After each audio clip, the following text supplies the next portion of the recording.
आखिर ये भद्रा क्या चीज़ है? जब देखो तब सुनने में आता है भद्रा आ रही है, भद्रा नहीं करना। और स्पेशली रक्षाबंधन का जब भी टाइम होता है या होलिका दहन का टाइम होता है तो सीधी सीधे बात आ जाती है कि भद्रा काल में ये ना करे, भद्रा काल में राखी ना बांधे, अशुभ रहेगा, भद्रा काल में होलिका दहन ना करे, अशुभ रहेगा। आखिर ये सारी चर्चाएं क्यों होती है? इतने सारे ज्योतिषाचार्य, पंडित आदि सब कुछ बहुत सारी चीज़ें बता रहे हैं, लेकिन कन्फ्यूजन तो फिर भी है कि आखिर भद्रा क्या है। तो डिवाइन सोच के इस एपिसोड में हम भद्रा पे चर्चा करेंगे, बात करेंगे और समझाएंगे आपको कि भद्रा क्या है, कौन है, किस लिए उनके बारे में क्या क्या चीज़ें बोली जा रही हैं, वो क्यों है, क्या तथ्य हैं और क्या क्या कुछ शुभ कार्य भी आप भद्रा में कर सकते हैं। नमस्कार, मैं हूं नंदिता पांडे और आइए चलते हैं, करते हैं भद्रा पे विचार। भद्रा पे विचार करने से पहले मैं आपको धर्म सिंधु और निर्णय सिंधु जो हमारे ग्रंथ हैं, जो शास्त्र हैं, जो बताते हैं किस दिन कौन सी तिथि रहेगी या तिथि में कौन से उपाय करने चाहिए, नहीं करने चाहिए, शुभ कार्य या अशुभ कार्य कौन से रहेंगे, तो उसी के हिसाब से उनका एक मंत्र है, इदम भद्रायम न कार्यम भद्रायम द्वे कर्तव्ये श्रावणी फागुनी तथा श्रावणी नृपंती हंतम ग्रामम दहती फागुनी।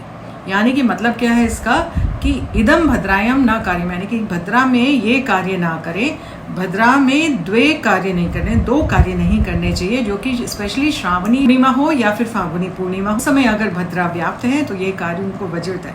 अगर आप कार्य करते हैं उस समय कोई भी शुभ, तो क्या होता है, श्रावणी पूर्णिमा में अगर शुभ कार्य करते हैं तो राजा का नाश होता है। यानी कि अगर आप सावन की पूर्णिमा कौन सी होती है, जिस दिन रक्षाबंधन होता है, तो रक्षाबंधन में आप कार्य करते हैं, अपने भाइयों को राखी बांधते हैं, आप किसी को भी रक्षा सूत्र बांधते हैं, तो जिसको आप रक्षा सूत्र बांधते हैं उसका हनन होता है, उसकी हानि होती है। और अगर फागुनी पूर्णिमा में होलिका दहन जो है अगर भद्रा में की जाती है तो उस समय में किसका हनन होता है, पूरे गांव का विनाश होता है। तो ये धर्म सिंधु और निर्णय सिंधु के हिसाब से तो भद्रा कितनी खतरनाक है आप यहाँ से जान सकते हैं।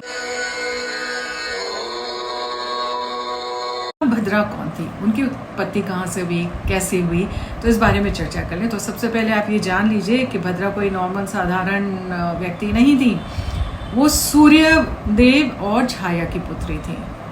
उनका जन्म जो हुआ था वो भी एक स्पेशल सिग्निफिकेंस के साथ हुआ था, क्योंकि असुर उस समय बहुत ज़्यादा व्याप्त हो गए थे, बहुत ज़्यादा नष्ट कर रहे थे चीज़ों को। तो असुरों को नष्ट करने के लिए भद्रा का जन्म हुआ था। भद्रा का वैसे संस्कृत में मतलब होता है शुभ, यानी कि जो शुभ करता है। लेकिन जब भद्रा का जन्म हुआ, क्योंकि जिस विचार के साथ उनका जन्म हुआ था असुरों का नाश करने के लिए, तो एक तरह से देखा जाए उन्होंने पूरा विष अपने अंदर भरा हुआ था कि मुझे ऐसे उद्दंडता के साथ सबका नाश करना है। और जब वो पैदा हुई तो वो बहुत विकराल रूप उनका होने लगी। जो शक्ल थी वो गधे जैसी थी, लंबे लंबे दांत थे, डरावनी शक्ल थी, बाल बिखरे हुए थे, साथ में उनकी एक लंबी सी पूंछ थी और पाँव कितने थे, 3 पाँव थे, और साथ में श्याम वर्ण। तो देखने में बहुत रौद्र रूप में लगती थी और स्वभाव से भी उद्दंड थी। जन्म ही उनका हुआ था असुरों को नाश करने के लिए। तो बहन थी वो शनिदेव की बहन थी, वो यमराज की बहन थी, वो यमुना की बहन थी, वो सवर्णी मनु की बहन थी, वो अश्विनी कुमारों की बहन थी, वो देवस्त मनु की बहन थी, तप्ती की बहन थी। तो ये सारी जितने भी सूर्य देव की संतानें हुई उनकी बहन थी। लेकिन स्वभाव से उद्दंड होने की वजह से वो उनके सामने कोई टिक नहीं पाता था। यज्ञ हो, हवन हो, लोग हो, वो सब जगह जाके अपना वहाँ पे अपना तांडव कर देती थी और विनाश कर देती थी। तो सूर्यदेव बड़े परेशान थे, क्योंकि शक्ल सूरत से भी थोड़ा सा विकराल रूप था उनका। तो आखिर में वो बहुत तंग हो गए। उन्होंने सोचा कि विवाह करके इनको थोड़ा सा सेटल किया जाए, वो भी संभव नहीं हो पाया, क्योंकि जिससे भी बात होती थी विवाह की, वहाँ पे वो बात कट जाती थी। तो ये चिंता जब आगे बढ़ने लगी तो वो गए किसके पास, ब्रह्मा जी के पास, क्योंकि ब्रह्मा जी सृष्टि के करता है।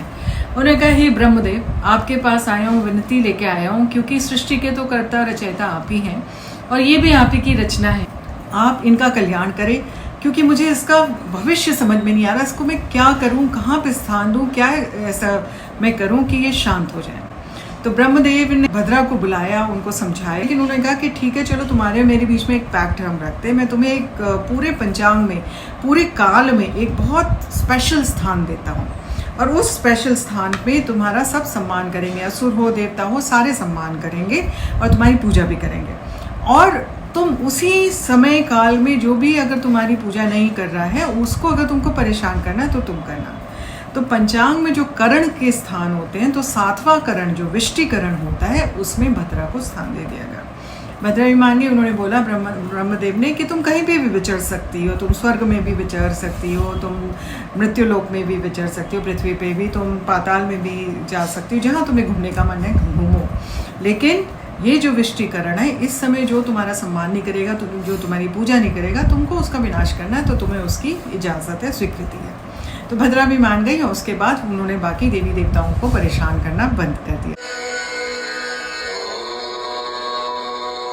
अब भद्रा के समय जब कार्य करते हैं तो भद्रा जब स्वर्ग लोक में होती हैं या पाताल लोक में होती हैं तो उतना विनाश नहीं करती हैं, और मतलब थोड़ा एक शुभ कार्य भी यहाँ पे फल भी देती हैं। लेकिन जिस समय वो पृथ्वी लोक में होती हैं तो ज़रूर यहाँ पे बहुत टनाटन ऐसे बिल्कुल रुद्र रूप में रहती हैं और परेशान करने की प्रवृत्ति उनकी बनती है। तो इसीलिए बोला जाता है स्पेशली जब भद्रा जो है पृथ्वी लोक में हो तो उस समय कोई भी शुभ कार्य नहीं करने चाहिए, जैसे विवाह हो गया, मुंडन हो गया, गृह प्रवेश हो गया, ये सारे कार्य नहीं करने चाहिए। अब भद्रा पृथ्वी पे कब वास करती है, स्वर्ग में कब वास करती हैं या फिर पाताल में कब वास करती हैं, हमें कैसे पता चलेगा? तो भद्रा जो है जब स्वर्ग में वास करती हैं तो उस समय में मेष राशि में चंद्रमा होता है या वृषभ राशि में चंद्रमा गोचर कर रहे होते हैं या मिथुन राशि में गोचर कर रहे होते हैं या वृश्चिक राशि में चंद्रमा गोचर कर रहे होते हैं, तो उस समय भद्रा का वास कहाँ होता है? स्वर्गलोक में वास होता है। भद्रा का वास पृथ्वी लोक में कब होता है, जो कि सबसे खतरनाक लोक है? तो उसमें होता है कर्क राशि में जब चंद्रमा होता है या सिंह राशि में चंद्रमा गोचर कर रहा होता है या फिर आपके कुंभ राशि या मीन राशि में चंद्रमा गोचर कर रहा होता है, उस समय भद्रा का वास पृथ्वी लोक में होता है। और भद्रा का वास पाताल लोक में कब होता है? जब कन्या राशि हो गई, तुला राशि हो गई, धनु राशि हो गई या मकर राशि हो गई, इन राशियों में चंद्रमा गोचर कर रहे होते हैं और भद्रा आ जाती हैं तो उस समय उनका वास पाताल लोक में होता है।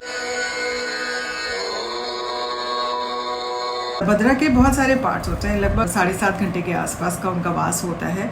तो जब भद्रा तो मुख में आती हैं और मुख में अगर भद्रा हो उस समय हम कोई कार्य कर रहे हो, आपके कार्यों का नाश करती है। 5 घड़ी मुख में रहती हैं। 5 घड़ी मुख में रहने के बाद वो जाती हैं 2 घड़ी कंठ में। कंठ में जब भद्रा का वास होता है उस समय क्या नाश होता है? धन का नाश है।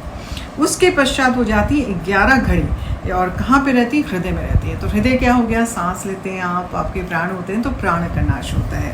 तो भद्रा जिस समय हृदय में होती है उस समय बिल्कुल भी कोई काम नहीं करना चाहिए, क्योंकि उसमें तो विनाश होना ही होना है। उसके बाद जो है भद्रा 5 घड़ी फिर अब कहाँ रहती है? नाभि में रहती हैं। और नाभि में जहाँ रहती हैं भद्रा तो उस समय बहुत ज़्यादा कलह की स्थितियाँ भी बन सकती हैं। फिर 5 घड़ी कमर में रहती है, यानी अर्थ का नाश होता है, यानी कोई भी मटेरियलिस्टिक कंफर्ट्स होते हैं उसका नाश हो सकता है। और अंत में पूंछ में रहती हैं। पूंछ में जिस समय भद्रा रहती है उस समय थोड़ा सा कार्य में विजय भी हो सकती है, मुक्ति भी मिल सकती है कार्यों से, और परेशानियां जो है उससे आपको सफलता मिलती है। तो पूंछ की भद्रा फिर भी आपको सपोर्ट देती है, बेटर सिचुएशन देती है। ये तो भद्रा की स्थिति थी कि कैसे वो ट्रांजिट जब भद्रा करती है तो किस तरह से रहता है। इसीलिए बोला जाता है जब भद्रा मुख में हो तो बिल्कुल कोई कार्य नहीं करने चाहिए, शुभ कार्य। लेकिन पूंछ की भद्रा में अगर इमरजेंसी हो तो रक्षाबंधन हो या होलिका दहन हो उस समय कर सकते हैं। ये थोड़ा सा एक लिबर्टी दी गई है हमारे शास्त्रों द्वारा। भद्रा पूंछ में ही अगर कार्य करना पड़े तो उसका सबसे बड़ा तोड़ है क्या? आपको भद्रा देवी के 12 नामों का स्मरण करना चाहिए, उनकी पूजा अर्चना करनी चाहिए। क्योंकि ब्रह्मा ने बोला था कि अगर देवता असुर आपकी पूजा नहीं करते हैं और अगर वो शुभ कार्य करते हैं तब आप उनको आप परेशान करें, लेकिन अगर आपकी पूजा अर्चना करके कुछ करने की कोशिश करते हैं इमरजेंसी में तो आप थोड़ा सा उनके लिए सॉफ्ट वर्जन रखिए, सॉफ्ट लुक दीजिए। तो भद्रा के जो 12 नाम है वो क्या है?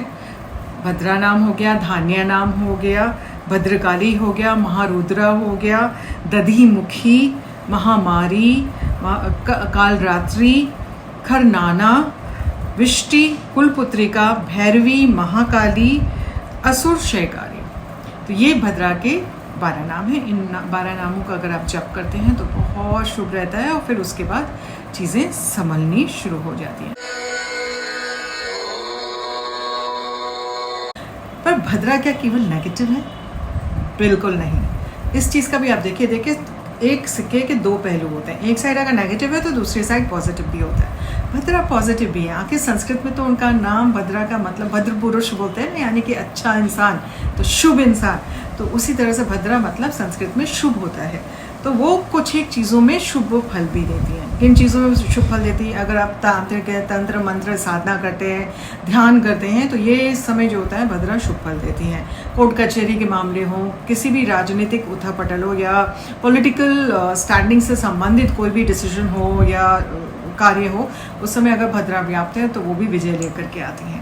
तो ऐसा ही नहीं है कि भद्रा केवल नेगेटिव होती है, भद्रा में बहुत पॉजिटिव भी आपको रिजल्ट्स मिलते हैं। तो भद्रा से घबराए नहीं, बस थोड़ा सा श्रावणी पूर्णिमा और फागुनी पूर्णिमा जो मैंने आपको बताया, विशेषकर 2 पूर्णिमाओं, इसमें खासतौर पे भद्रा के समय में शुभ कार्य नहीं करना है, यानी कि रक्षा सूत्र नहीं बांधना है या फिर होलिका दहन नहीं करना है।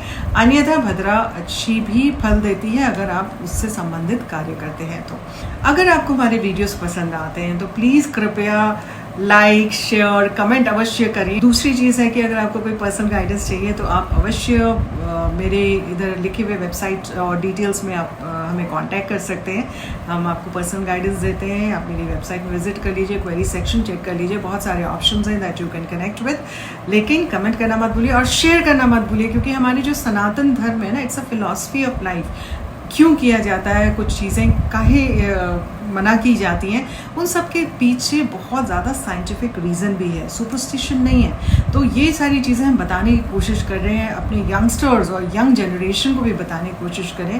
तो आप वीडियो को जितने से ज़्यादा शेयर करेंगे तो ज़्यादा से ज़्यादा लोगों को इस बारे में पता चलेगा, और ये जो डर की चीज़ होती है, फियर जो होता है, वो ख़त्म हो करके अपनी सनातन संस्कृति के बारे में एक आप गर्व महसूस करना शुरू करेंगे, सुखद अनुभूति के साथ जीवन को आगे बढ़ाएंगे। अभी के लिए दीजिए इजाज़त। आपका त्यौहार शुभ रहे और बहुत सारी चीज़ें अच्छी रहे। ओम भद्राय नमः। आत्मा नमस्ते।